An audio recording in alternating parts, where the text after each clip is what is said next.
It's Boris and Matt Weekly, the show where we chat about sports, the show where we chat about entertainment, and then we put it all together to chat some sports entertainment, better known as wrestling. We're your hosts. I'm Boris. And as always, I am joined by Matt. Bonjour. How's everybody doing out there? We hope you're doing well. Boris, we have a good Super Bowl to talk about.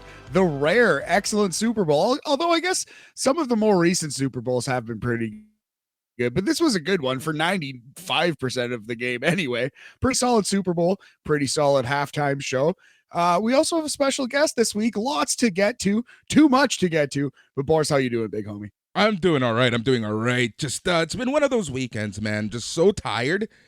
I've slept so weird hours, but I've actually slept, which is like just amazing. But yeah, man, things are just so busy in every aspect of my life, whether it be work, whether it be SNME, whether it be my personal life, and you know, that thing that happens, right? Like, it's just been so crazy. But overall, trying to keep positive, trying to do my thing, trying to keep the train on the tracks. But apart from that, things are going really well, my friend. How are things with you? How was your weekend? Nice, dude. Yeah, pretty chill. I worked on Saturday. It was actually so funny. The power was out for the first 90 minutes at work, and our owner, the boss, was just about to send us home. He's like, let me call the landlord one more time. Landlord tells him, yeah, it's actually going to be back on in two to 5 minutes. So he's like, okay, well, I guess we're staying at work. And we waited another like 10 to 15. And he was thinking about like, do I call again? Do I just send him home? And then the power came on and we were just completely behind all day. So that sucked. So I got pretty slammed on Saturday. But, you know, life is good. Had a good Sunday today. Just relaxed. Did a couple errands. Walked around the beautiful city of Toronto with a backpack full of beer. Just, you know, the world was my oyster, Boris. It felt good. Dude, that's awesome. That's something that I miss. Like, I just don't have the time right now to just wander. I used to love wandering, go like for not only like not just the Boris walks, like just take like an afternoon and just like go about adventure, go to like a part of the city that I don't get to too often and just like chill, see what's going on. I used to always have a backpack, have a beer or two, and just walk in and take the city in because, like, you know, a lot of people love to talk shit about Toronto, especially the people who live in Toronto. But the city is honestly awesome. Like, it's a fun city. There's always something going on. You know, and yeah, just like I just used to love spending my time like that. But yeah, it's I unfortunately don't have the time for that, but you just reminded me that I gotta make time for stuff like that because that's really the stuff that really keeps me sane. Buddy, that's what's important. You know what I mean? You got to take time for Boris, my friend. Don't forget that. So yeah, we have a loaded docket today. We have lots on the wrestling side of things. We have a special guest, like we said, from the It's Canon podcast and from the Red Patch Boys, your buddy Phil. He's on the show. We're talking some, you're talking some Canadian women's soccer. We were going to do a very popular gimmick here on BAM, the Love Guru. I have requested, and Boris has begrudgingly accepted, to postpone that 1 week because I think this show is too loaded, and that's a main event in any stadium across the country, baby. So it's like that Bayley versus Becky Lynch cage match from Raw not too long ago. They had to cut it from Raw 30 because it deserves a main event slot. That's coming next week. You smart son of a bitch. I love how you owned up to it, so I can't throw you under the bus. Exactly. She's got to be very political. My fellow Americans, I did not bail on the Love Guru podcast. I simply postponed. I got the half thumbs up going right now, like Barack Obama. Like my fellow Bamingtons. Dude, you. Oh my God, very smart. Well played. But it's true. Okay, like in all seriousness, you know, when you mentioned it, I'm like, oh, and then like you sent me the list of everything we're gonna talk about. I'm like, you know what? I know us. The Super Bowl chat's gonna probably be longer than, you know, what we want. The Canadian women's national team stuff is gonna obviously take longer because there's just so much to unravel, and you might get a Boris rant or two out of that one. And then there's just so much happening in the world. It's a pretty spicy meatball. Oh, it is. It is. And then wrestling is wrestling. There's so much to chat about. So, yeah, we're going to let it breathe. We're going to give the Love Guru the respect it doesn't deserve. So we're going to be postponing that one. You like that one, huh? We're going to be postponing that one till next week so people can still be sending questions. Again, thank you to Greg, the Smack Daddies, to Joe for really pushing us to do that. I don't know how, Matt. I still don't understand how. But that's still, to this day, our most listened to show. Yeah, well, hey, you got to give the people what they want. I'm pointing out that it is your idea originally. I recognize it's a little dumb and kind of cringe. I mean, we're both, chubby guys. We're not exactly, Don Johnson and his brother, Brad Pitt or something. I have no idea what I'm talking about. But yeah, I don't know.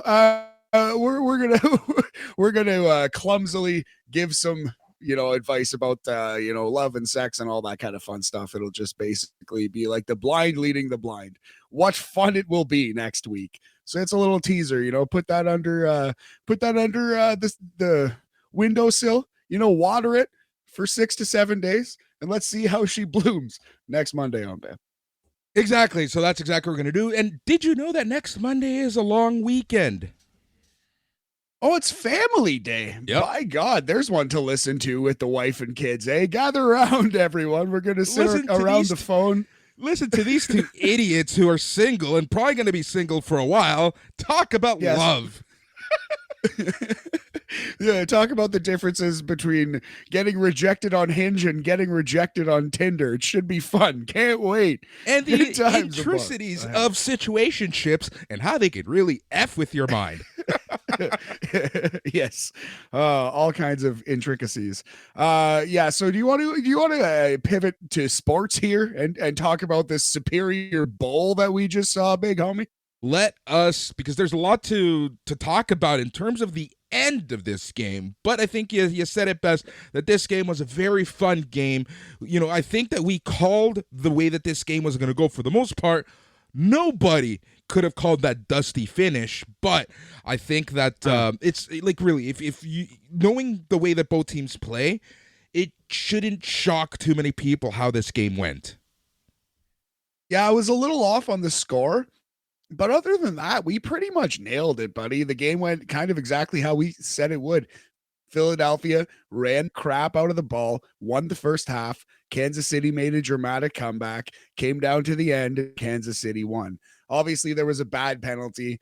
And I almost think we should have a debate about the running, like going into the end zone and like sliding down at the one. I could hear an argument that should be delay of game. Kind of ruins the game. I understand it's an intelligent play, what Isaiah Pacheco did there right at the end to prolong the game, but you could talk me into that being a delay of game. It's penalty, the shift. It kind of ruins the integrity. It is exactly. It's the shift in baseball. That's exactly what it is.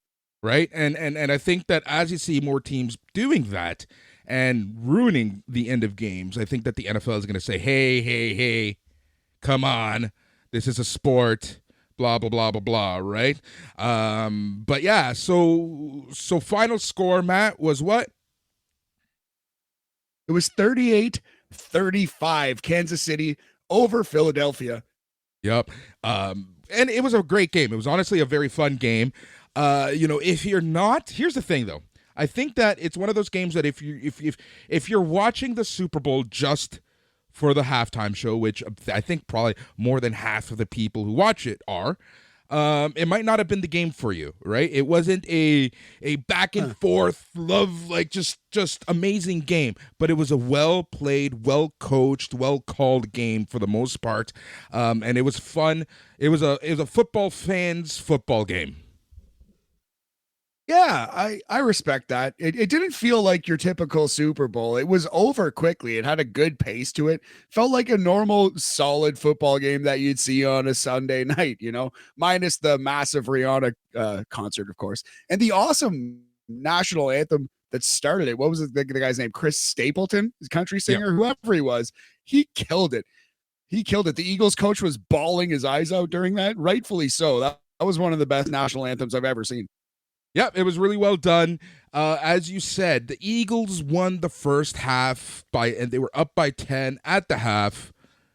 Then the third and the fourth, Kansas came a Kansas hitting it. They scored 21 points by the middle of the fourth, and I thought it was going to be a blowout. I thought that we were running to the races, but Philadelphia did put up a hell of a fight. And yeah, let's talk about the last 5 minutes of the game. Yeah, even the last 30 seconds, we kind of covered it already, but there was a terrible defensive holding call. I think that was a bad refereeing. Here's the thing. Obviously you can't grab the jersey. Go ahead. Yes. Okay. Yeah, here's the thing with that play. It because it's so subjective, right? If you're going to call a game by the book, that is a penalty. Having said that, this is the Super Bowl. This is the biggest game in the season. A lot of eyes are on it. Do you call that penalty at that point? You can't call that penalty at that point. It's such a rinky-dink, ticky-tack call that ultimately I feel like decided the Super Bowl. It allowed Kansas City to kind of get a fresh set of downs, kneel out the clock basically, and kick a very close field goal to win this thing 38-35. It effectively eliminated the drama from the rest of the game. I get that by the letter of the law, it was a crime, but it was jaywalking. You know what I mean? He just ended the Super Bowl on jaywalking. That was the rankiest ticky-tack penalty. Yeah, but that's the thing, right?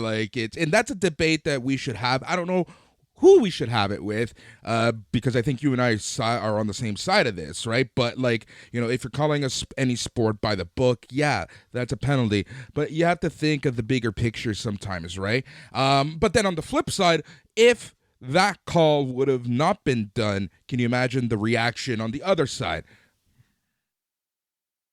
That's the thing. I think that's probably a good barometer for it too. It was so chintzy that I don't think there would have been a big reaction. I don't think there would have been a fan outcry. I don't think it was obvious enough to spot even, Yeah. And you know what the crazy part is? That this is what the second Super Bowl. No, that wasn't the Super. Was it the Super Bowl or the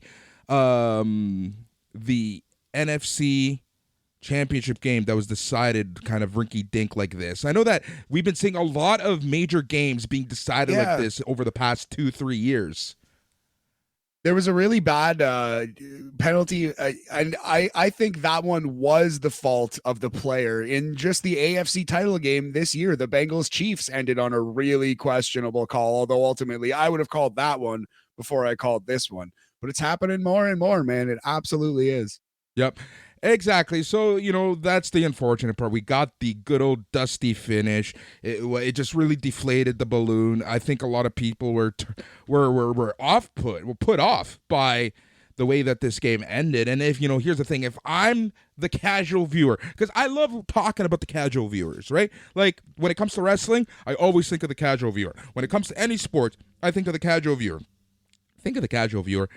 And let's assume you get past the fact that this was, a very technical football game, and you're having fun, and that's the way that the game ends. Are you going to tune in ever again? Are you going to tune in September to watch another game? No, absolutely not. Probably not. It leaves the bad taste in your mouth. Although it was a good game up to that point, and I don't think it's going to turn anyone off of watching next year's Super Bowl. I think though it is what it is. It's just a bad ending to a good game. It's not ideal. It's not what you want, and it may turn away a casual fan who was really like, "Man, I might get into football." Being like, "Oh no, actually, this game sucks and is stupid." Even a good game is stupid. I'm not watching football. Exactly. On a scale of Rock turning heel at Deadly Games Survivor Series 98 to Austin turning and siding with Vince WrestleMania 17. Being, the worst possible ending to a show, this is kind of like a little lower on that scale. This isn't Austin and Rock and Vince ending the Attitude Era, essentially, with one swing of a chair. Exactly. Well, numerous swings of a chair, but yes, exactly right, buddy. It's far from that disastrous. Yeah, this didn't ruin football. It was just a lame ending to what was a pretty good game, and I will remember it as such. I'll remember the good game, and I will remember the lame ending. I'll also remember Jalen Hurts having an awesome Super Bowl, 3 rushing touchdowns and a passing touchdown. You could have argued he could have been the rare losing MVP. That doesn't happen too much in finals, but there's a case. There's a case to be made. I'm sorry. The MVP needs to go to the best player on that field, and I do believe that Jalen Hurts was the best player on the field. Patrick Mahomes ended up winning that. I called that one. But yeah, I agree with you that I would have. I don't know if you said this, but I would have given the MVP to Jalen Hurts, have that rare occasion. I think that the MVP should go to the best player regardless of whether they won the game or not, right? Like, it's technicalities. Yeah. The only thing is it's tough to give him the MVP with that absolutely horrendous Hail Mary attempt at the end of the game. You don't want to hang your MVP on that. That might have disqualified him from MVP status alone, yes. That one pass. But I don't know. I think I'll remember his performance the most individually in this game. So from that aspect alone, he's the most memorable player, if not the most valuable. Oh, I agree 100%. All right, let's talk about something that is the grass that was on the field. Kansas City had experienced the grass at Arizona earlier this year, week 1 to be exact, and it left a bad taste in their mouth. They said, this is shit. They said the grass was horrible. The playing surface was horrible. I think there was even a major injury to Arizona, the Cardinals at the time, week 1, and I think the guy never came back. So the grass has always been an issue in Arizona, and that played, I don't know if I'm going to say played a huge role in the deciding factor of this game, but the Eagles were slipping and sliding after the first half. A bunch of them changed their shoes. What do you take? What's your takeaway on that? Well, I'm of two minds of it. Obviously, it was a factor. You can't deny that, right? Like, the field conditions are a huge factor in the game, obviously. But at the same time, it's football, man. Like, a lot of Super Bowls have been played on worse fields, I'm sure. I think players are a little spoiled in that regard because conditions are so much better around the league than they've been in the 60s and 70s and 80s and whatever, right? So, like, yeah, I don't have any particular problem with it. Both teams are playing on that field. Both teams are dealing with it. And if Kansas City had experienced it before and was more prepared, hey, that's just another advantage for Kansas City. You know, like, that's a strategical element that their opponent should have considered and countered, right? So I have zero problem with it, although it did make for a slightly worse game, you know, because people were slipping and sliding. Yeah, exactly. And it's not like you can't change your shoes in the middle of the half. You didn't have to technically wait for the half, right? As soon as I slip once or twice, I'm changing my shoes, right? Like, I've been in that situation as a catcher. I used to have 3 different types of shoes, right? I had one spike cleats, and then I had regular cleats. But you know what I actually played with as a catcher the most? The spikes, so you can run to second base and just absolutely hammer people in the shins. Well, yeah, I should have. Soccer cleats. I actually wore soccer cleats as in baseball a lot. Oh, because the soccer cleats have thicker bottoms. So I felt that, especially as a catcher, you can grip whatever surface the backstop is on a little better. Makes a lot of sense. That makes a lot of sense. It's good tip for young catchers out there. There you go, Boris. Exactly. There you go. You know, I'm a wealth of knowledge. Whether people listen or not, that's on you. But yeah, so the grass did play a role, and just so that people know, the grass was a mixture of 2 types of Bermuda and a rye strand of grass. When it comes to grass, talk to a soccer supporter. Those people know grass like there's no tomorrow. It always comes up, pitch and pitches and this and that, and God bless soccer supporters. Nice. Yes. Speaking of soccer supporters, well, are we done with the Super Bowl here? I think we've wrapped it up pretty well. We got some prop bets that we shouted out that actually hit. The Philadelphia Eagles winning the first half was a hit.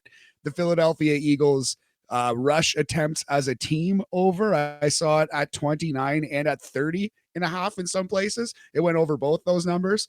So we made you some money. Hope you didn't bet on Travis Kelce for MVP. I threw $8 on it to win 100. I'm okay with that. $8 well spent, I'll say. And it was a good Super Bowl, chilled out with the roommates, had some food, had some beers, had a good time. Life is good, man. It was a good football game, and the Miami Dolphins are on the up and up. So, let's bring on the next season. I'm already ready. And that is a wrap to the 2022-2023 NFL season until September, my friend. Yes. Can't wait. BAM Fantasy Football, SNME Fantasy Football Season 2. Check out. Will you be the one to dethrone Greg, Father Feltham? All right, that's enough chatter about one particular type of football. So we're going to jump to the other type of football because, man, oh man, things have really gotten interesting over this past weekend. And I know that you're not the biggest soccer footy fan, so I'm bringing someone along for the ride. That is my good friend, my co-host of the It's Canon podcast, my co-host of the to-be-named soccer podcasts, the newest member, or one of the newest members of the SNME family, none other than Phil. Phil, how's it going? I'm doing well, thanks. How are you doing? I'm doing pretty good. To say that this weekend was a roller coaster ride for the women's national program here in Canada is an understatement. Yeah, it got a wee bit spicy, didn't it? It kicked off on Friday. It really did. All right, so if you haven't heard, this past weekend was crazy as it pertains to the women's soccer program. And you know what's sad, Phil? The fact that this is literally what we called shouldn't be happening, but we knew in the back of our heads that this is exactly what was going to happen. So on Friday, in the middle of the day, quiet Friday, the last day that you want to be sending out major announcements and media things because people are going away for the week, and just a week, less than a week, before the She Believes Cup is set to kick off on Thursday against the USA, the Canadian women's national team essentially declared themselves in strike position. The ongoing labor dispute between Canada Soccer and both programs really boiled over Friday because of the threats of job action, with the women's calling for Sports Minister Pascal Saint-Onge to step in from the men. Christine St. Clair summed it up best when she said this in a social media post on Twitter: "Enough is enough." All the women right now in Orlando, and Christine St. Clair was part of a TSN interview, and here's a quote from that. "As a team, we've decided to take job action, and from this moment on, will not be participating in any Canadian Soccer Association activities until this is resolved, whether that's training, whether that's games." Shots were fired right away. Now, the obvious question is why? What is going on? Well, essentially, this is what's going on. The women feel that there is a huge gap, not only in pay between the men and the women's programs, but we are 5 months away from the Women's World Cup.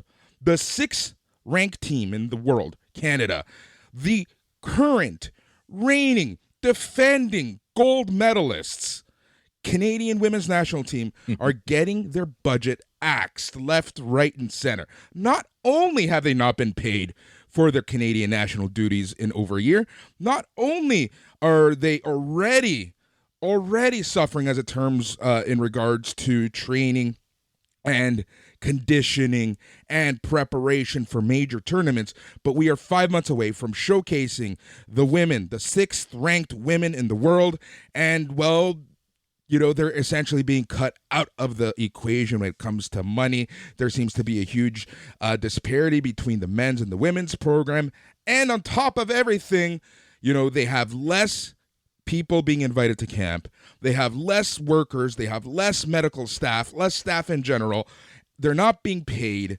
Dude, it is absolutely crazy when you see what is going on right now. I think they said it best. The 6th-ranked women say they are being told to perform at a world-class level without the same level of support that was received by the men's national team in 2022, and with significant cuts to our program. We are tired of constantly having to fight for fair and equal treatment and for a program that will give us a chance to achieve what we know this team is capable of achieving for Canada, the women's statement said. That was the women's statement. That's what they released on Friday as a team, quickly supported by most of the men. Most of the men quickly supported this statement and job action, and the CSA were left with a pie on their face, to say the least. So, Phil, quickly, let's talk about this. Initial thoughts, initial reaction. Hey, well, part of it that you actually just missed out on in your summary was the fact that Friday the financials got disclosed. And I believe this goes to your exact point of let's try and slip it through on a Friday afternoon before a tournament. And we're going to release the 2021 financials. And the discrepancy there was this isn't even the year that the men's team went to the World Cup. This was qualifying still. And over double the amount of money was spent on the men's team compared to the women's team. And then we go right into what you're talking about. The fact that we're getting further cuts to the program. Not improvements, even though money has been made, right? It's not going into the women's. That's what Christine Sinclair had tweeted out that got my attention first. The number one just like, yeah, the number one argument that any Joe Blow is going to give is let them sell tickets. The women's game doesn't sell. Let me tell you something about something here in Canada, my friend. Not only is the women's program for the longest time proven winners, but they outdrew the men for a very long time here in Canada as a whole because of their performance starting back way in 2012 in London Olympics, moving on to hosting the Women's World Cup in 2015, and then becoming the Tokyo 2020 gold medalist. Like, it's crazy. Like, I have the numbers right here, and that was going to be my next point, is exactly what you said, was how the CSA kind of slips things through on a Friday.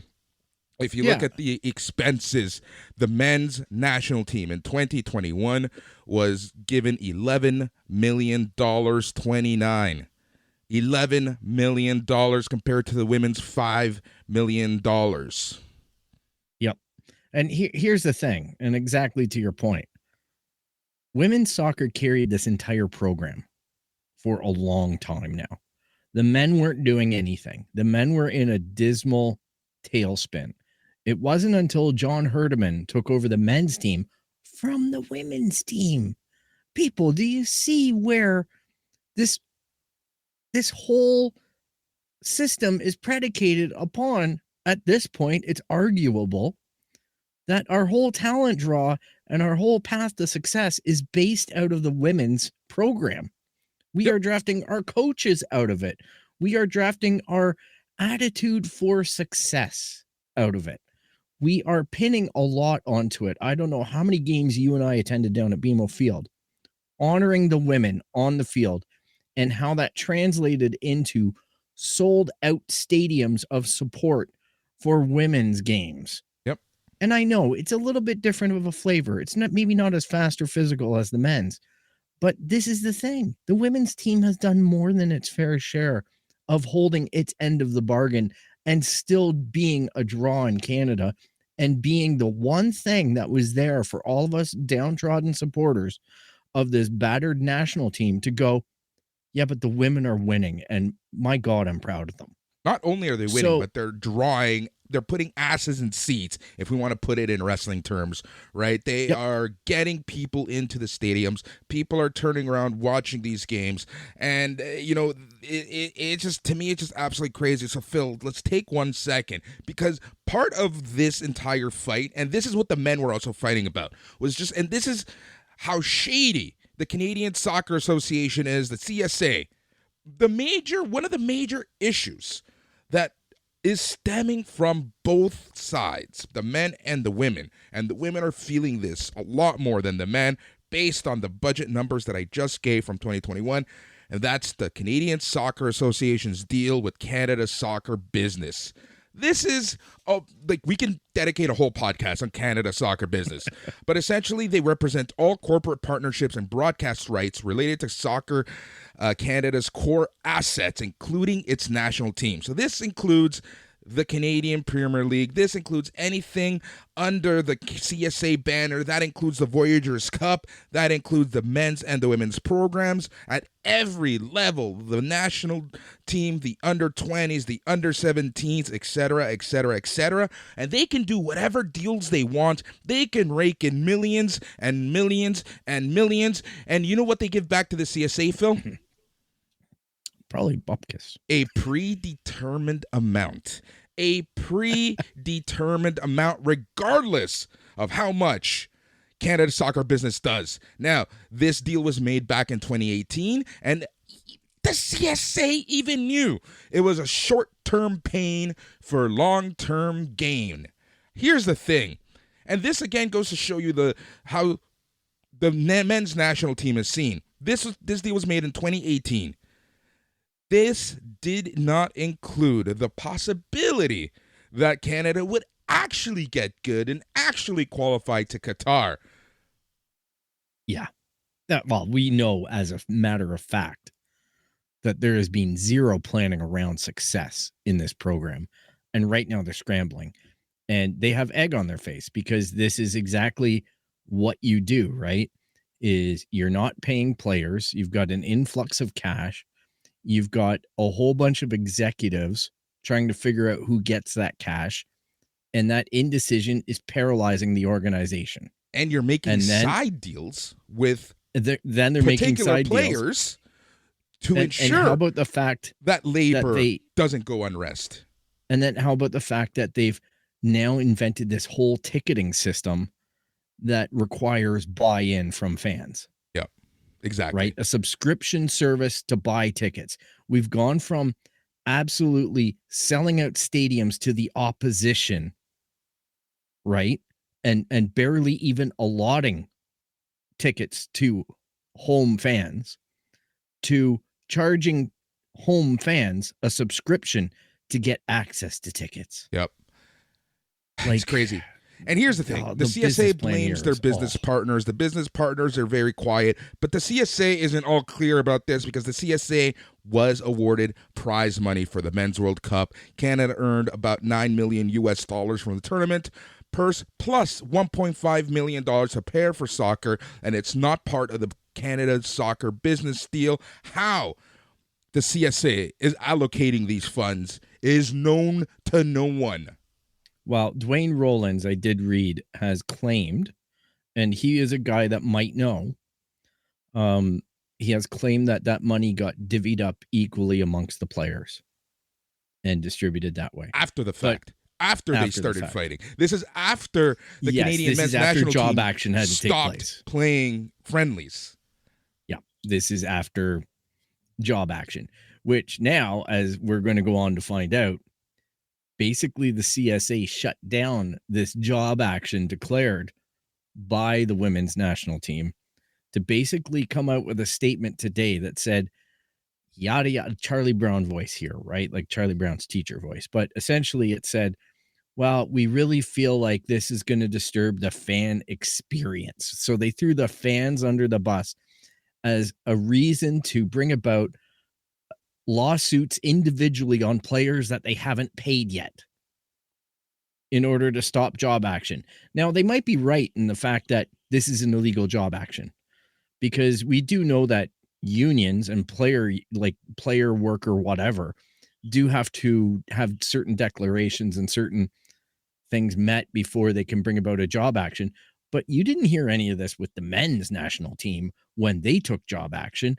They were just like, oh, let us go back to the table, and Earl and everybody else are going to sit and dig deep into their pockets and Rolodexes and make this right.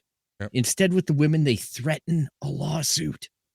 Not only did they threaten legal actions to the women's team in general, but they threatened legal action to individual players. And these are people who have not been paid properly. And like, this is the ultimate union busted approach that I've ever seen. Yep. It was absolutely sickening to read and to have to read the players capitulate to it because they didn't want to. And I can imagine what that call was like with the players coming into a room and saying, well, this is our risk. And this is, we could just play the tournament or we could risk it all. Is it worth the risk? Yep. And then they all just kind of went, let's just play. Like, and kudos to them because that's the toughest decision to make. But it's also, I don't know, it makes, in a way, I feel like it makes the CSA look like the monsters that they are in this whole thing. So now, from my perspective as a fan, I want them to get better at this stuff. Like, I don't want this dragging out as a huge public battle between the players, either the men or the women. They need to make this right. And if they need to go do that in a closed room, then that's what they need to do. And everybody needs to stop fighting in the media. But there needs to be an earnest outreach by the CSA to go, okay, look, we screwed up. We understand you're frustrated. But man, oh man, we've called it for a while now. Yep. They need to make a lot more space. They need to make a lot more advancement in the realm of transparency to the players and to the fans. And not to get in the middle of this fight, right? But the Voyagers have been suspiciously quiet, and I'm not calling anyone out. It is the weekend, blah, blah, blah, blah, blah. But as soon as the CSA threw the fans under the bus, the Voyagers really should have released a statement saying, where they put their support, what they think, get themselves out of being thrown under the bus in this labor thing by putting out a statement. But we haven't heard anything from the Voyagers just yet. Now, but hey, Phil, what do you and I know about supporter relations, right? Exactly. All right. So the Canadian Women's Players Association, they sent out a statement. We continue to believe that Canada Soccer's cuts to the national team programs, especially right before our World Cup, are unacceptable. The players added in their statement, we continue to believe that Canada Soccer needs to do more to support our programs and our players. And we continue to believe that unless we stand up together and demand more, nothing will ever change. Captain and superhero Christine St. Clair said on Twitter, we are being forced back to work for the short term. This is not over. We will continue to fight for everything we deserve, and we will win. The She Believes is being played in protest. So there you go. They are going to go through the tournament, but it is going to be in protest. So I'm very curious to see what the women are going to be doing on the field on Thursday, because nowhere does it say they have to actually play the games per se. Yeah. Well, okay. So one last thing, Phil. It's true. There's been a lot of hoopla about the women's program and the Canadian Premier League and the possibility of there being a women's Premier League. Does this labor action, does this unrest, does this fight between the two sides hinder the plans for a women's league? I think it hinders the plans for it from the CSA's perspective or involvement. I think that if anything, it further will be used as a step tool for Diana Matheson and Christine Sinclair to set up their new league coming up. Here's the thing. I think that they're going to be fighting for better wages, better transparency, and if anything, they are getting more buy-in from the players now versus if there's a competitive league set up by the CSA women's program. Yeah. Question. Or involving the CSA. Is it possible to get in? I know, again, we got to do a little more research, but this is just us shooting the shit. Is it possible for a women's program, a women's league to start without the backing of the CSA, which means that it won't be an official FIFA league, but they get playing time, they get money, they do whatever? Because I'm sure at this point there would be enough corporate sponsors that would help them, but then you get into the politics of being blackballed, blacklisted, et cetera, et cetera, et cetera. Do you think it's possible to start a league without the backing of the CSA? I think it is, but I think at some point the CSA is going to have to acknowledge, if they're not able to get a competitive product up and going in time, that they might have to get better involved and start endorsing it. Yep. So it just means that more parties meet, like go to the table and try to hash it out. But I think the women need to stand by their stance of their pay and their efforts are, rewarded and compensated properly. It's that simple. Like maybe it's not as much as the men's just because of the draw and everything like that, but I think it's definitely more than what they're getting. It deserves equal footing, as far as, if there's equal economies of scale on the leagues. If it's going to compete with the CPL, then it needs to be funded and supported like the CPL is. Here's the thing, Phil. I don't have a skin in the game anymore. It doesn't really, it matters to me a lot, but I don't need to play the politics game. I don't know about you, but I throw my 100% support with the women on this.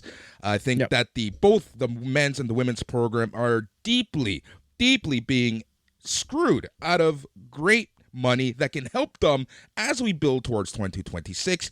I think that the CSA is a joke of an association. I think certain people that I know personally in the CSA are jokes of executives, and the CSA needs to be absolutely torn to bits from this. Yeah, I think the big distractor, like we remarked upon earlier in our other podcast about the World Cup and the state of the CSA, I think the bigger distractor is that the Canadian Hockey Association, like the Canadian hockey stuff with all the controversy and all the money issues and whatnot, is distracting most of the Canadian attention. Yep. And the CSA is like making off like bandits. Yep. By the shade of that. I think that they are a mismanaged organization that the government should be looking into on an equal scale. I know that they don't have, at this point that we're aware of, the sex scandal stuff that hockey does. But man, oh man, like this is not good when you're screwing around players like this.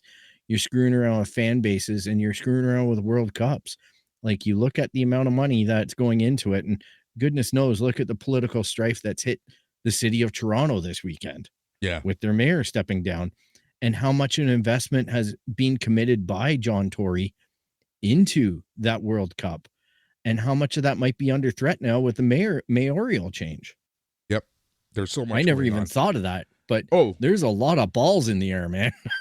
And you can catch discussions like this and then some when Phil and I launch our soccer podcast later this month. Phil, thank you so much for joining us and trying to break down the news that was Canadian soccer here on this crazy, crazy weekend. Thanks so much, Phil. Stay tuned, everybody. We got more coming at you. Thank you. So that's the craziness that's happening right now here in Canadian soccer. Matt, it's just crazy. Like, I just don't understand the CSA and whatnot. But like I said, we'll be following that one. We'll be and talking to everybody about that one. All right, Matt, I think we should talk some NBA and the NBA trade deadline, because I think this trade deadline was insane. It was insanity. And there's a lot to unpack. The West. Oh my God, that West is competitive right now. But let's talk some NBA and NBA trade deadline. I feel like you read my mind and you have things in front of you, so I'll let you take it away. Yeah, some huge deals in the National Basketball Association here over the past few days. Like you said, the Western Conference has gotten very exciting. The Phoenix Suns added Kevin Durant and TJ Warren in a trade. The two incredible NBA players, nominally Kevin Durant, who's one of the 10, 15, 20 best basketball players ever born on this earth. Like, he's incredible. So he still got it. He was an early MVP favorite before he was injured this season. So yeah, Phoenix adding Kevin Durant is crazy. Brooklyn also traded Kyrie Irving to the Dallas Mavericks. So Brooklyn has broken up their squad, but they've made two contenders in the West even stronger than they were previously. Say what you will about Kyrie Irving, but if he can figure out how to play with Luka Doncic and kind of defer to him, but also take some of the load off when needed, that could be awesome. Like, who knows what you're going to get from Kyrie mentally, but on paper, on a video game, Dallas is talent-wise terrifying terrifying. They have two players who can beat you single-handedly at any given night. Yep. And let's talk about the Toronto Raptors. I know we're from Toronto, but I feel like they played a huge part in this trade deadline. I feel that they had everything to gain and nothing to lose in this trade deadline.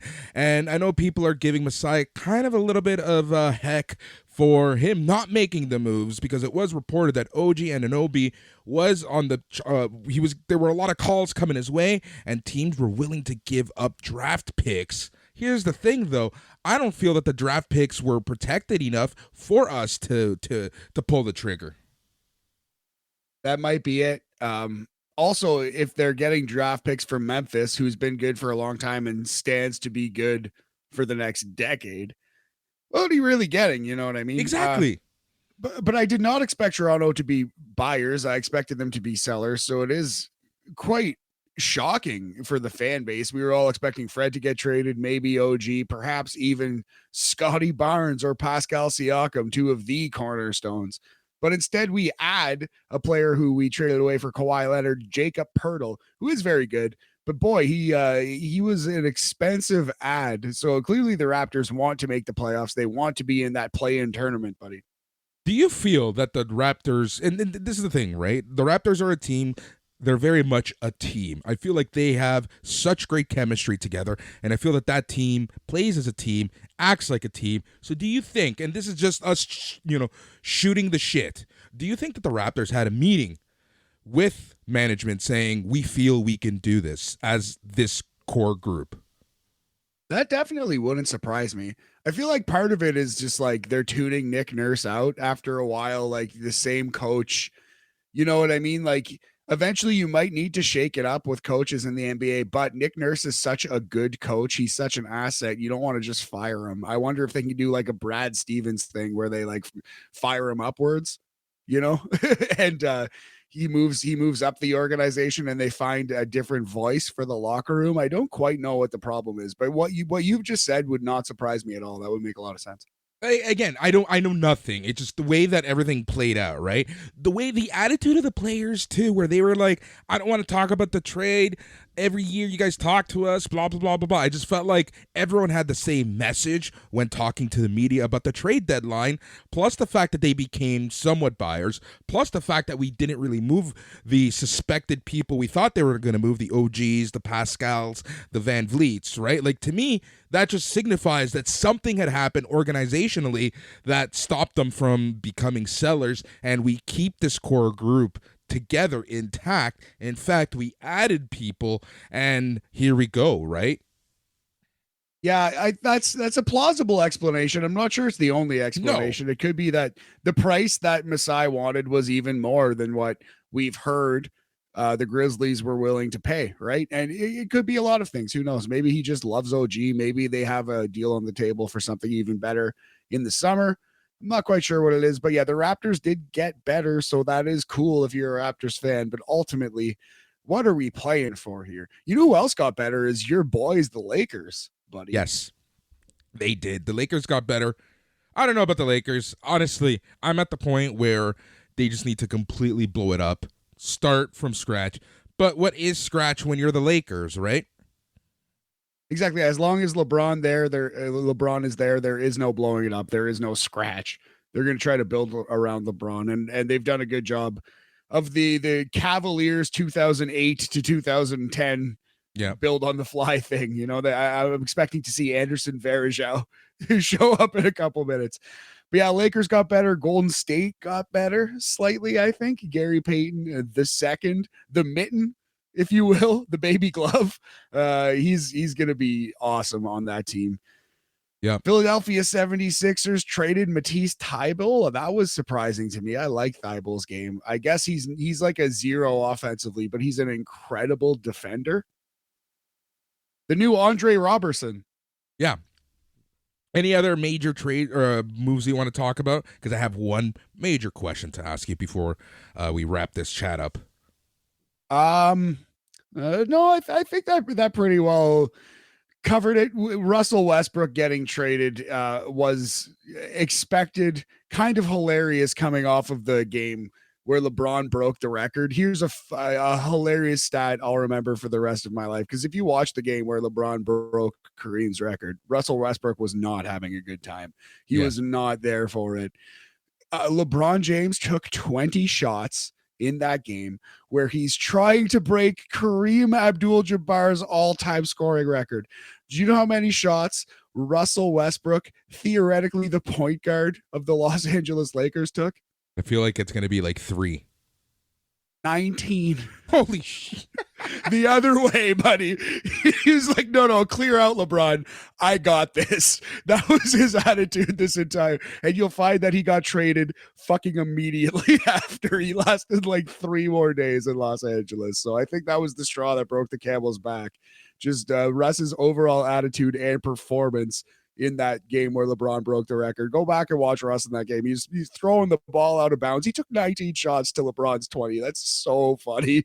That is so funny. That is absolutely hilarious. Oh my God. And I watched like bits and pieces of that game kind of broken up, but yeah. Oh my God. That's actually gold. All right. So I have to ask you, who won the trade deadline? Phoenix got Kevin Durant. They went all in. They have a little bit left of Chris Paul. They might as well try to win every title they can. They have Kevin Durant and Devin Booker. Much like we said about Kyrie and Luka together, Kevin Durant and Devin Booker, both of those men can score 70 points on any given night. Kevin Durant is the most talented basketball player who has ever been born, maybe. He's a 7-footer who can shoot like – he can shoot the lights out. He can play incredible defense. He's a great rebounder. He can pass very well, above average passer. Kevin Durant is the total package. To even at this extended age, to put him on Phoenix is crazy. Phoenix won the trade deadline, I would say, for sure. Yeah, I agree with you 100%. You know who Phoenix reminds me of in terms of like their attitude and adding players and just overall organizational attitude right now, because the window is open? Who's that? The Toronto Blue Jays.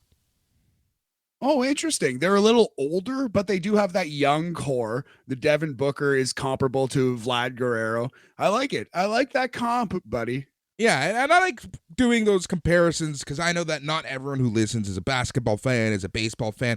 So I try to mix it up so that you can see you're picking up what we're putting down.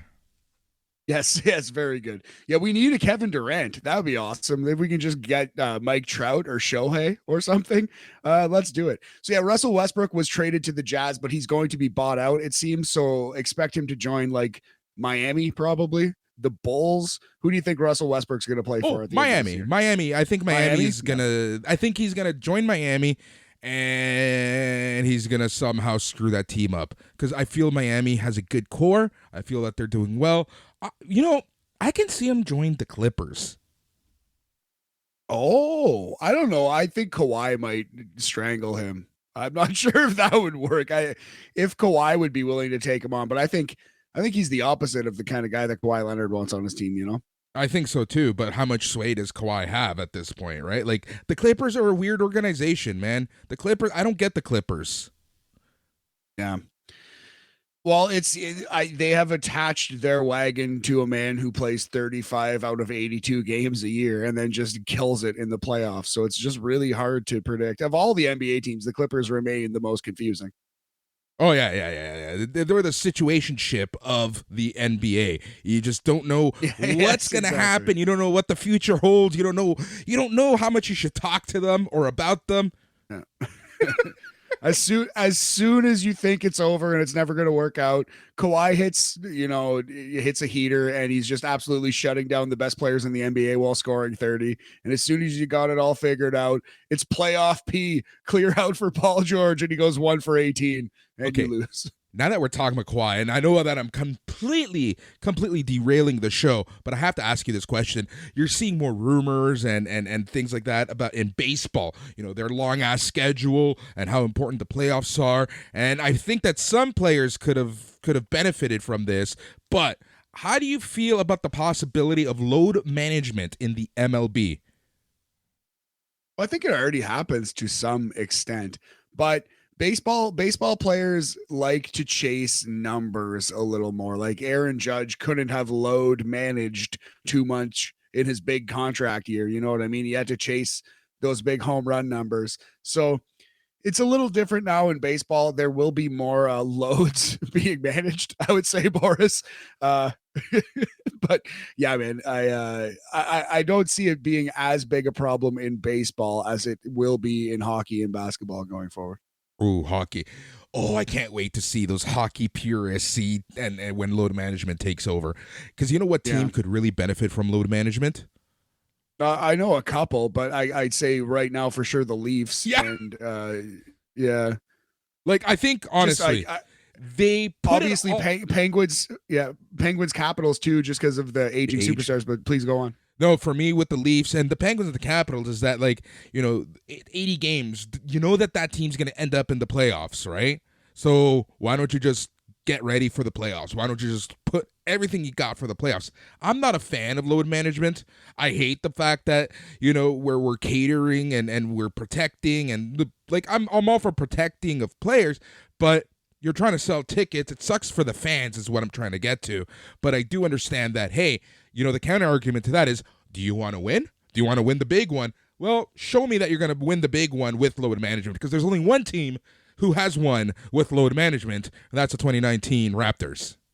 Yes, that was prime Kawhi, and it was a genie in a bottle. Good luck catching that one again. All right, so I think that's it for sports. Is it time to jump into the world of professional wrestling? Think so, buddy. I think we done covered it. All right, so let's kick things off with some Impact Wrestling. I'm not going to go through the entire card, but I'm going to give you the highlights and the trials and tribulations that is Impact Wrestling. Man, oh man, it wasn't a bad episode. It was a pretty fun episode. Brian Myers and Dirty Dango, main event from 2007 or whatever year Fandango started. Yeah, it's about right. I think that's about right. Maybe 2014-ish. Yeah. Yeah. Anyways, it was a main event match, but they actually had a pretty good match. Myers ends up in the 4-way match at No Surrender to determine the next number one contender. Tommy Dreamer and Mickie James face the Good Hands, John Schuyler and Jason Hotch. The Good Hands are Bully Ray's boys. And essentially, this entire match was just a setup. Masha Slamovich beating up Mickie James at the end of the match. So that was that. Steph DeLander made her debut on Impact. Nice. Formerly Persia Parada of NXT fame. Yeah, man, I forgot how tall Steph DeLander is, and I forgot how short Jordan Grace is, because that height disparity was huge, and it was so cool. It kind of sucks that they fed Steph DeLander in her debut to Jordan Grace, but I hope they go somewhere from that. But I think that was a bad call. It's typical wrestling, though. It's not something she can't overcome, but I do agree. It's not necessarily what you want. But yeah, a new, younger wrestler on her first day, feed her to an established veteran. That happens all the time. Yeah. PCO also in the 4-way match. And I think the big one is, let's talk about the digital media title, the championship match, Joe Hendry versus Matt Cardona. Man, Matt Cardona has had a pretty good week. Well, in some ways, yes. Numerous title chances. Yeah. We'll see where this one goes. But his match with Joe Hendry is pretty good. Joe Hendry, honestly, this is the Joe Hendry I've always wanted to see. He's a fun wrestler. He's good in ring, and he doesn't have the grotto stuff to really put him down and hold him back. We're seeing Joe Hendry for why he became huge.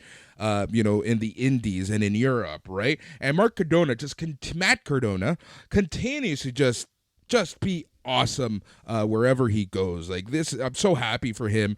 And, we'll see if he ends up back in the E. But that's that. So Joe Hendry ends up winning. But the takeaway from that was that there seems to be some dissension between Matt Cardona and his best friend Brian Myers. So this could start spelling the end of Matt Cardona's run with Impact.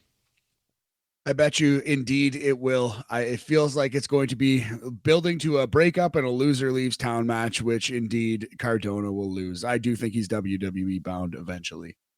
All right, loser leaves town. That tends to be the term that we've been talking about because this past weekend, New Japan Pro Wrestling held their new beginning card from Tokyo, Japan. We're not going to go through the entire card, but let's talk about a couple notable matches. The first one for me is the loser leaves Japan match between Hikuleo and Jay White.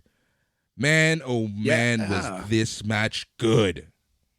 Awesome. I haven't seen this or the main event, but heard both are must see. Probably will qualify for our big year-end list in December, the countdown of the best matches of the year. But yeah, Hikuleo, big upset on paper anyway, defeating Jay White, sending him packing from Japan, probably right to WWE. I'm guessing WrestleMania weekend. He'll just stroll right in, possibly costing Seth Rollins the match versus Logan Paul. I'll tell you, that's exactly what I would do. That's how Jay White would debut. Yes, that's exactly how I would do it. Or is that how you have Cody not win the title? Oh, that's a little much. Is that too much on the face? It might be a little much, but maybe that's a way to do like I don't know, like the Bloodline's hired gun, the hired assassin, the switchblade. Maybe that's a way to keep the belt on Roman if they're really dead set on doing that. But I think that's a bad idea. I think you run the risk of turning Cody Rhodes into Lex Luger. He has to win at WrestleMania. He has to. You know what I'm worried about is how many crossroads is Cody going to have to hit on Roman, because he's already hitting 3 in a row on people and they're not kicking out, but Roman's obviously going to kick out at the 3 in a row. So he's going to have to hit 6 in a row, 7 in a row. What's he going to have to beat Roman with? This sledgehammer? Who knows? This is where he debuts a new finisher, right? I guess so. The vertebraker, he hits the vertebraker on Roman and actually breaks his vertebrae. Back to the No, but okay. Can you imagine everyone's reaction if they allowed Roman Reigns to take a vertebraker? Like, everyone would be like, yeah. It would be like Brock Lesnar doing the shooting star at WrestleMania 19. It would be the same reaction, except, I actually have social media now. I can appreciate it more. But so this Hikuleo, he's, this is a good spot for him. This is an interesting person to put over Jay White in this spot, but it's obviously going to cement him in New Japan as a humongous deal and a big star. So yeah, awesome for the kid. And I'm very hopeful for Jay White in WWE. I think he could do some good work there. I understand why fans would want to see him in AEW instead, but I do think he's talented enough to really make a splash in the WWE, Triple H led WWE system. Yep. Do you foresee the possibility of him going to AEW? I don't. Obviously there's a possibility, yeah, but I would put it like 75-25 that he's going to WWE. I think he's kind of been there, done that in AEW to some extent, and I think he wants to try to scale the mountain, at least see what he can do there. Yeah, and I love how people are just grasping to the fact that they said loser leaves Japan. He's fighting in San Jose. He's going to lead New Japan Strong.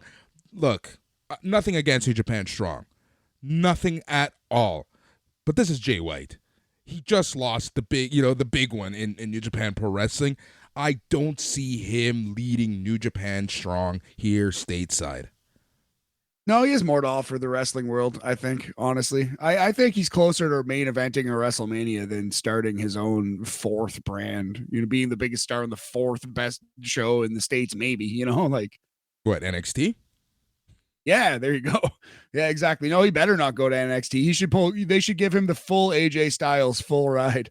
Yeah, and I think they would. I think for him they would. But Hikuleo, honestly, great match. This is by far his best match, and I'm a fan of Hikuleo. You know who else I'm a fan of? And we've been praising him for the past 2 G1s, but his match yesterday morning proved yet again that this guy deserves a lot.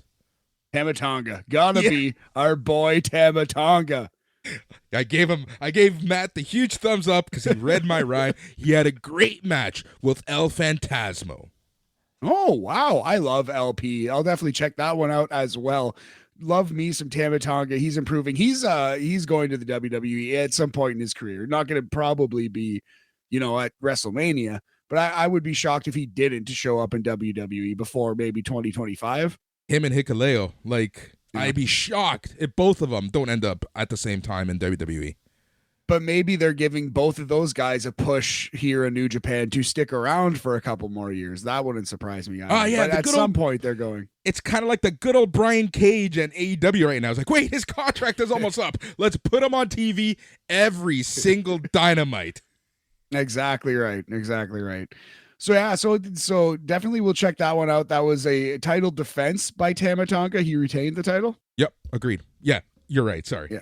No worries. And then the main event of this show, Okada versus Shingo. They always deliver. I'm sure that match was a banger. Yeah. Oh, dude, this match is so okay. This is why Boris likes to rant against New Japan Pro Wrestling, and especially the King of Pro Wrestling stuff. Shingo has nothing to do with that. This is the spot that man deserves. He can give you an amazing match with anybody, and the chemistry that him and Okada have is just amazing. Dude, match of the year contender. Oof, nice. I'll definitely check out the top 3 of that show at some point. Man, New Japan's in a good spot. That sets up their Battle in the Valley on the same night as the Elimination Chamber, Saturday, February 18th. Yep. Do you want to run through that card while we're talking New Japan? Actually, there's something New Japan. I'm just gonna sneak this one in, and I forgot to mention this when I was talking about Impact. No Surrender, Friday, February 24th. This is a stacked card. We'll talk about it next Bam. But this is the match that I'm looking forward to the most. That is Time Machine versus Bullet Club. Bullet Club consisting of Ace Austin, Chris Bay, and Kenta. Oh, nice. And what is Time Machine again? That is Shelly, Kushida, and Sabin together. Yep. Ooh, right. I like it. That's a tasty trios matchup right there. That is a tasty trios matchup. And that brings us to Battle in the Valley. Let's start with the Motor City Machine Guns, Alex Shelley and Chris Sabin. They will be challenging the West Coast Wrecking Crew, Jorel Nelson and Royce Isaacs. So that's for the strong tag team titles. No, I don't know. I don't know much about the West Coast crew, but Motor City, the guns are sick. Yeah, I think Motor City retains for the simple fact that they're named. They're going to be going all around the USA with those titles. They go on Impact with those titles. No reason for them to lose it. Like where your head's at there. 100% agree. Zack Sabre Jr. versus Clark Connors for the NJPW television title. 15-minute time limit as per usual. It'll be a good match. Clark Connors is dope. The baby rhino Clark Connors versus the new William Regal, Zack Sabre Jr. The new William Regal. It is. He's doing the Lord Steven Regal gimmick with the television title, right? Yeah, he does. Zack Sabre is for sure winning this one, but I think this is going to be a very fun match. You know what? Just for the sake of it, I would either have this one end in 14:59 or let this one go the time limit draw. They're due for a draw for this belt. I wouldn't mind seeing a draw there. 8-man tag team match. Josh Alexander, your boy, with Adrian Quest, Rocky Romero, and Mascara Dorada, the former Grand Metalik, in a 8-man tag in a quadsum versus Kushida, Volador Jr., Kevin Knight, and the DKC. That's an interesting match. Right? It's just a bunch of randomness, but this match, I think, will steal the show. There's a lot going on there. It very well could, man. It very well could. Here's my choice to steal the show. Jay White versus Eddie Kingston. The Switchblade versus Eddie Kingston. Let's go. You love Eddie Kingston so much, but I agree with you. I think this match is going to be great. My favorite. Especially if Jay White's on his way out. I think Jay White's just going to just put match banger after banger after banger. And this is a big win for Eddie Kingston that he needs if he pins Jay White. So I agree. I hope that's where we're going here. Yep. Also very intriguing. Filthy Rules, no holds barred match. Filthy Tom Lawler versus Homicide. That could be awesome. I was looking up and down the card. There's no John Moxley. So Homicide is going to bleed the most that night. Yeah. Fully co-signed. 100% agree. we have a Fred Rosser versus Kenta for the strong open weight title. I think Kenta might win this belt. I have a feeling that you're right. I think it's time to change the title, and I think Kenta's going to have it solely for the reason that, you know, just because of everything that's happening with New Japan Strong and that TV show, New Japan's going to want that title on TV. With Kenta making a few appearances with Impact, you know where my head's at there. Yeah, I think that's it. I think you nailed it. Nothing to add there. We also have Okada versus Tanahashi for the IWGP World Heavyweight title. Every time they have a match, it's always great. Always something special. Can't wait to see that one. So random. I'm not complaining, but it's just so random of a night. It's like, hey, let's give Okada Tanahashi the same night and call it part of a double main event. May as well. Yeah, throw it out there for the fans. And the other part of the double main event for the women's title, the IWGP women's title, Mercedes Moné, formerly Sasha Banks versus Kyrie. I think that's going to close the show. It's a big spot for Sasha. Lots of pressure, but it should be a good match. She's one of the best. I love Sasha's work. I agree. Tons of pressure. Tons of unwarranted hate on Sasha Banks as well. Dude, I have to go with Kyrie on this one. I think it's way too early to give it to Mercedes. I think that this could set up a long-term story in Stardom. Remember, this is still Stardom. They love their long-term stories. So I think this is just the opening chapter, the prologue of this amazing, amazing story that we're going to see between Kyrie and Mercedes. I think you're right. There is a possibility that they just created this belt specifically to have something to give to Sasha Banks. It's possible. That's the entire reason why this belt even exists. They just brought, it's coincidence that this just showed up at the same time Sasha did. Maybe this is meant to be her belt for the next 6 months. Who knows? I think you're right. I agree with you. I'm saying Kyrie wins this match. Yep. Because, this is the thing, right? Like, I'm sure I'll complain about this in a year or two, but Stardom loves having those year-long stories. True. And it always starts with a loss to the challenger, and then that challenger eventually climbs the mountain and gets the win back. And this is a good way to see if she's really in for the long haul, and if Sasha leaves in 3 months, then no harm, no foul, But question, Matt. Does Sasha even need a belt? She's going to be putting asses in seats for months on end. She doesn't need the belt, in my opinion. Not now. We'll see if months on end, though, is true. I hope that's true. But right now, she doesn't need a belt. She might in a couple months. Who knows? Yep. You talked about Okada. We talked about Okada. I love Okada. I love how Okada can still manage to fool people. All right, so we have that big, So Long Muda show, right? Like, that's coming up. And Okada was supposed to be facing Kaito Kiyomiya in that show. And for months on end, since they announced the card, Okada's like, no one talked to me about that match. They didn't go through my people. I'm not wrestling that match. And for any time that Noah is mentioned, he shits on them. He hates Noah as Okada, the character. He talks down to them. He says they're not worthy of his time. He's much better than them. And when this match with Kiyomiya was announced, he was basically shit-talking them and continued saying, this isn't the match. I'm not scheduled. I'm not going. Yes, yeah. He is continuously, absolutely openly stated that Pro Wrestling Noah is beneath him and Kaito Kiyomiya is beneath him, and he does not want to wrestle him. So, continue. Yes. So, after the main event of Noah Great Voyage on February the 12th, 2023, who should show up in the ring to absolutely rafflecopter young Kiyomiya? But Kazuchika Okada, he comes in and he lays out the GHC, the Pro Wrestling Noah World Champion, with his finisher, the Rainmaker. Yep. And then he gets the microphone and in Japanese says, basically loosely translated, if you want a match with me, you ask Mr. Okada and you say, please and thank you.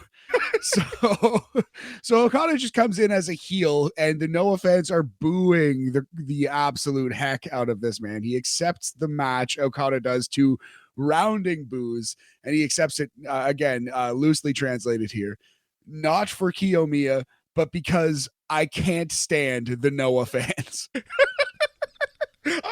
He said that on the microphone after the main event of a Noah show. So it is an interesting build that they're doing here. I love Okada. Like, he's so smart. Like, I love the fact that he is Team New Japan no matter what, right?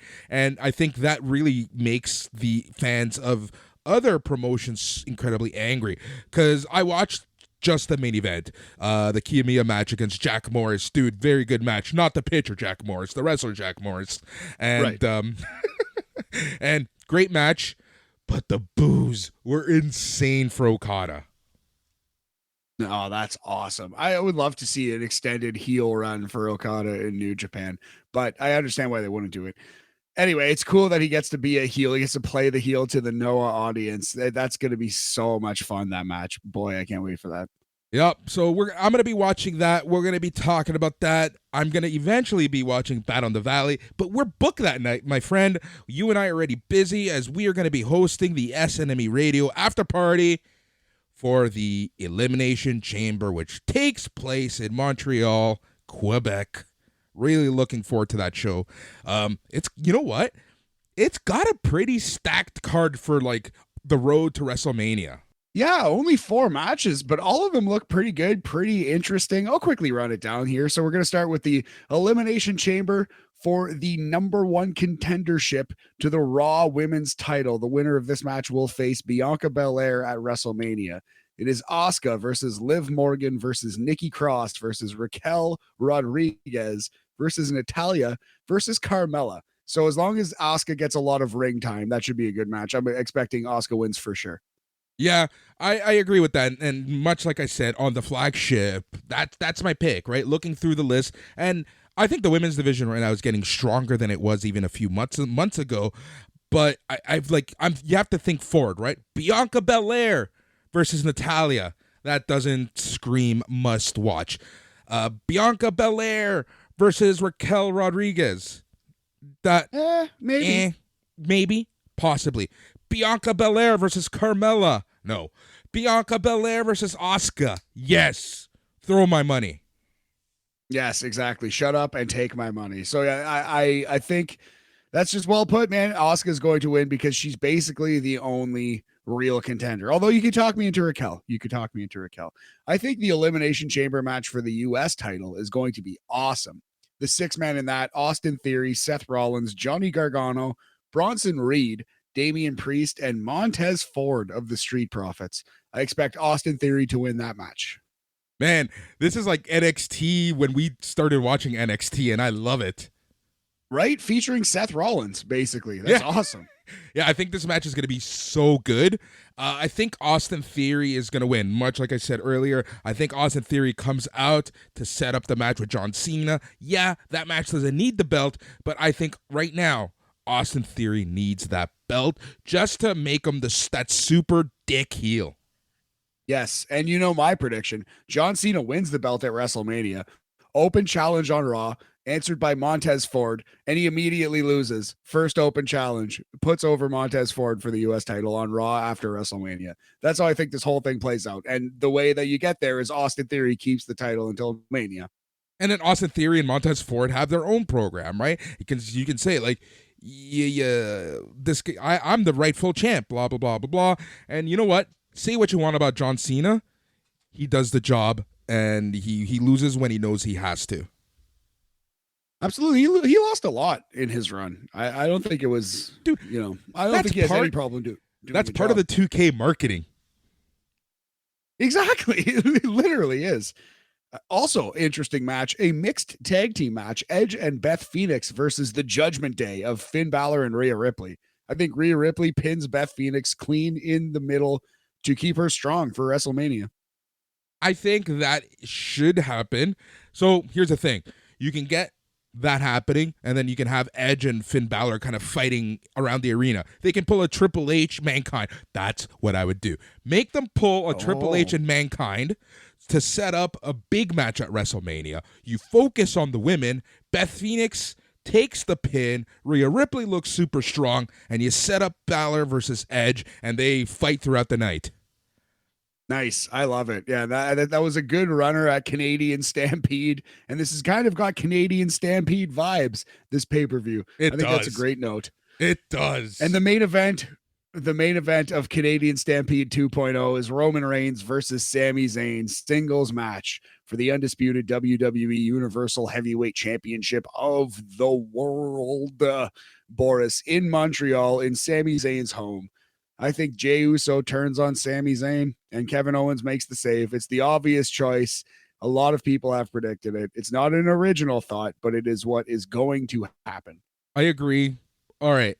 Which one can't make it to Canada? That's Jimmy, right? Jimmy, if I am not mistaken, Jimmy cannot make it into Canada, but Jay can. And Solo Sikoa will be there. I think that's the but you know what? Here's the thing. No swerves.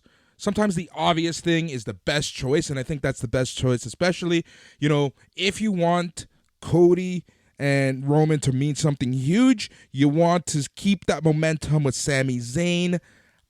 That's the obvious solution. I'll put it to you like this, Boris. Top Gun Maverick, right? Like, people basically know what the plot of that is going in, but at the same time, if you pull it off well, you make $1 billion and you're nominated for Best Picture and you get a ton of praise, universal love, and everyone agrees it's one of the best things of the year. So that's what they got to do. They got to make this Top Gun Maverick.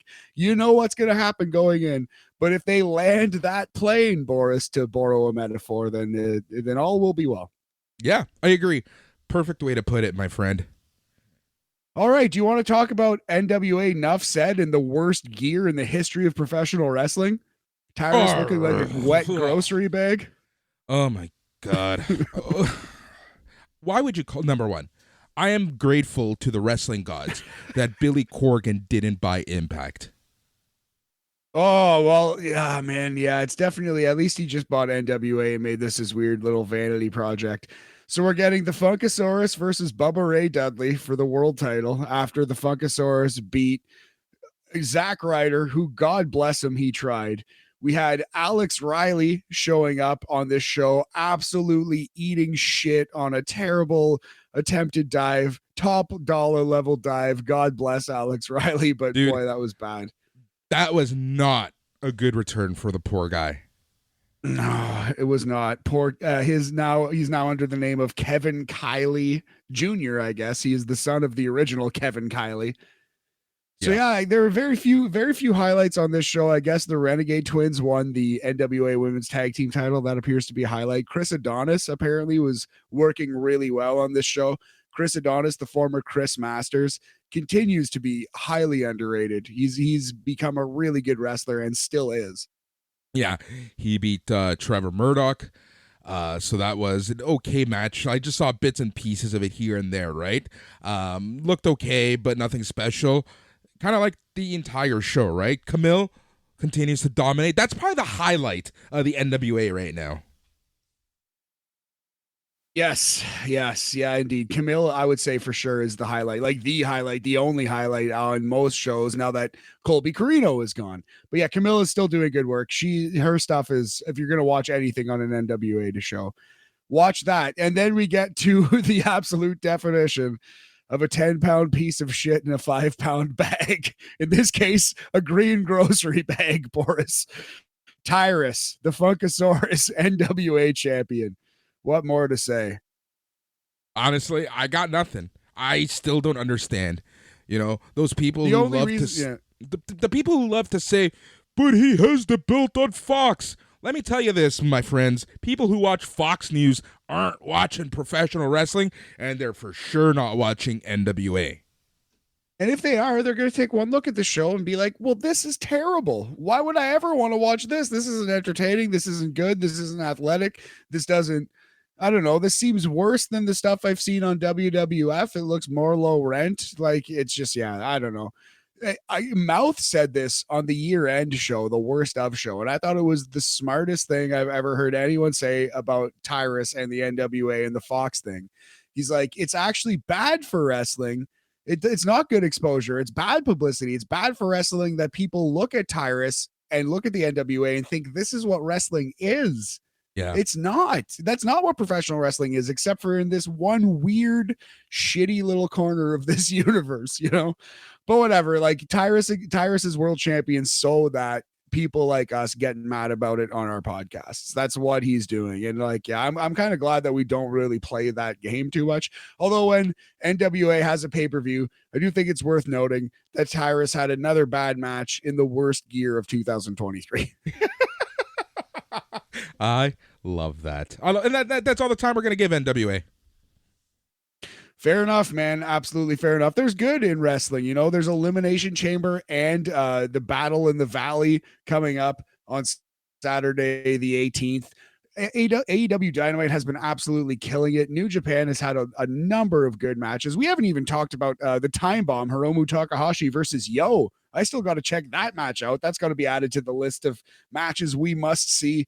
Man, wrestling's in a good spot. Life is too short for Tyrus. Life is too short for the Funkasaurus. Hiromu Takahashi versus Lio Rush. Yes, that's what I mean, man. New Japan is putting on the Time Bomb versus Lio Rush, Hiromu versus Lio Rush. That's a dream match in terms of cruiserweights. And hold on. But like, let me check my notes. Bully Ray versus Tyrus for the most important belt in your promotion. For arguably the most important belt in the history of professional wrestling, dating back to 1905. George Hackenschmidt, Orville Brown, Frank Gotch. Oh my God, Boris. Lord have mercy. And now the Funky Saurus versus Bubba Ray Dudley. Oh, that's where we're at. That's where we're at. But Matt, like you said, there's so little time in our lives to be mad about stuff. So honestly, let them do what they gotta do. We're gonna focus on the amazing because right now, again, we are so spoiled to be wrestling fans. We are so spoiled to be sports fans. Man, we're even spoiled with the quality TV shows that we're getting, like The Last of Us and others. I haven't seen any of The Last of Us yet, but yeah, you're completely right. Sunny is coming back pretty soon. Always love It's Always Sunny in Philadelphia. There's so many good. King of the Hill's coming back soon, buddy. There's so much entertainment. I finally finished watching Atlanta. Nice. How'd you feel about the end of it? My God. We got to talk offline about that one. We got to start doing a TV rewatch podcast. I can go through all of Atlanta for sure. All of Twin Peaks, all of The Sopranos. Oh, The Sopranos. All right, I think we've spent enough time on BAM this week. We got through it. Matt, always a pleasure. And everyone listening, thank you so much for listening. Remember to keep it locked here on Sunday Night's Main Event because there is a show for every taste and flavor that you can imagine, whether it be professional wrestling, whether it be MMA, whether it be music, or pop culture and geek culture. We've got you covered each and every single day. You have to be part of the family, and the way you join the family, I make it sound like the mafia or something. Remember, there's no way out, only one way out. That's canceling your credit card. Patreon.com/SNME Radio. For $5 a month, you get each and every single show that we have. Again, thank you to everyone who is part of the family, who is a patron member. That keeps the lights on. That allows us to put content out there. That allows us to watch the shows. That allows for us to do what we love to do, and that's chat about wrestling. So thank you to everyone who is a patron. And Matt, always a pleasure. Matt, I feel good now. My attitude has changed 180. Awesome, buddy. Yeah, me too. Yeah, I was a little grumpy coming into this podcast, but you know what? Life is good. It was a good bit of sports watching today. Lots of good wrestling on the horizon, and we got the whole love guru thing, which will be fun next week. The blind leading the blind. It will be. Oh, I love cringy and terrible, but a lot of fun. Just like much of wrestling and TV in general, he's Matt. I'm Boris. Until next time, remember to stay tranquilo.